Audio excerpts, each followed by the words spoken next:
السلام عليكم احبابي، كي دايرين؟ لاباس عليكم؟ بخير؟ نتمنى ان شاء الله تكونوا بخير وعلى خير. اليوم غادي نحضر معكم سمنات بالشحمه. شكون اللي ما كيعرفش يديرهم وشكون اللي ما عزيزينش عليه؟ مهم درت انا درت نص زلافه ديال الفينو وزلافه ديال الفورص، ودرت الملح على حساب الذوق، ودرت معلقه ديال سنيده، درت قبصه يعني راس المعلقه ديال الخميره الفوريه ديال العجين. وغادي نجمع العجين ديالي بما دافي عادي.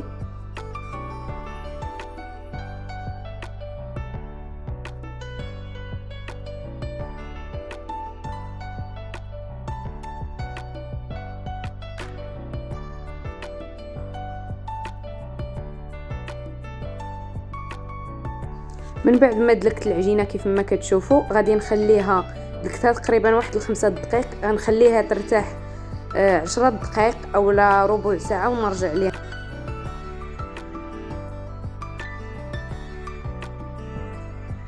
غادي نحتاج في العماره 3 ديال البصلات، وغادي نحتاج 2 فلفلات حلوين او لا اللي بغيتو. غادي نقطعهم قطع صغار، وغادي ندير الفلفل غادي ندير البصله عفوا في المقله، وغادي ندير عليها زيت المائده او زيت البلديه. غندير شويه ديال الملحه باش دغيا طيح ليا البصله دغيا تبال.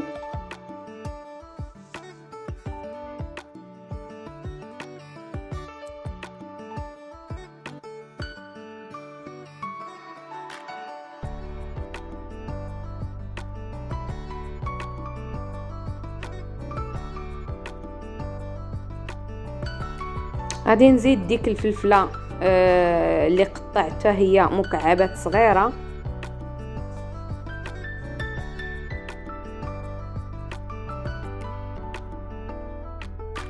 من بعد ما طابت البصله والفلفله، غادي نزيد معلقه ونص ديال الخرقوم بلدي، معلقه صغيره ديال البزار، معلقه صغيره ديال بابريكا، غادي ندير سكنجبير معلقه صغيره، و2 معالق مخلطين ما بين قزبور ومعدنوس معلقه كبار. اللي بغى يزيد الحار او لا الفلفله السودانيه يزيدها. وبطبيعه الحال غادي نزيد معاهم الشحمه ديال الكلوه اللي داير عليها هادشي كامل، يعني الاساسيه في هادشي كامل. من بعد ما طفيت يعني غادي غير نديو ونجيب ديك الشحمه، لان راكم عارفين دغيا كذوب، وغادي نخلي العماره تبرد ونرجع معاكم.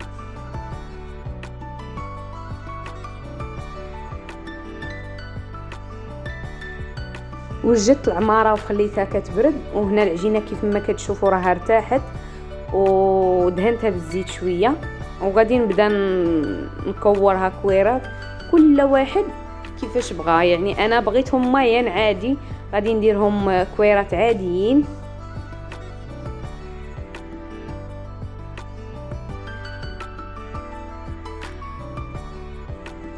انا داك القياس اللي درت ديال الدقيق اعطاني 10 الكويرات بالحساب.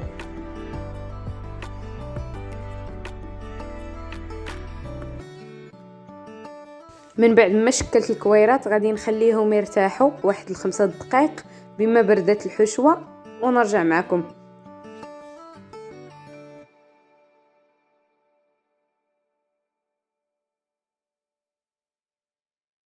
من بعد ما ارتاحوا الكويرات وبردت الحشوه، غادي نسرح الكويره كيف ما كتشوفوا، غادي نورقها وندير القياس. انا الحشوه فرقتها على 10، غندير القياس في الكره ديالي كيف ما كتشوفوا، ونلوي عادي ونخليكم مع التتمه ديال الفيديو.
ومباشرة من بعد ما ساليت المسمنات يعني كويرات عمرتهم، صافي غنبدا نطيب فيهم.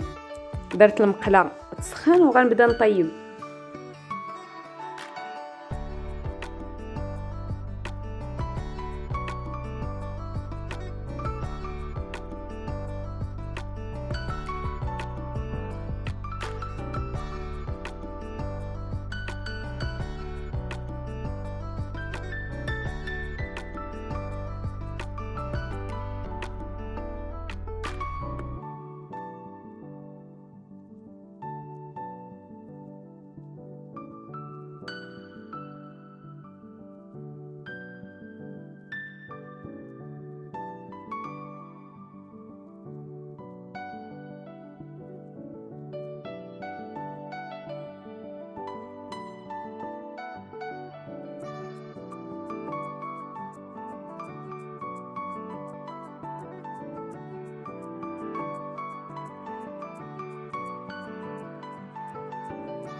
من بعد ما طاب المسمن كيف ما كتشوفوا انا رافقته بالحريره الحمراء، تشهيتها وكويس ديال اتاي صراحه جاو غزالين. نتمنى تجربوهم، والى اللقاء الفيديو الجاي ان شاء الله.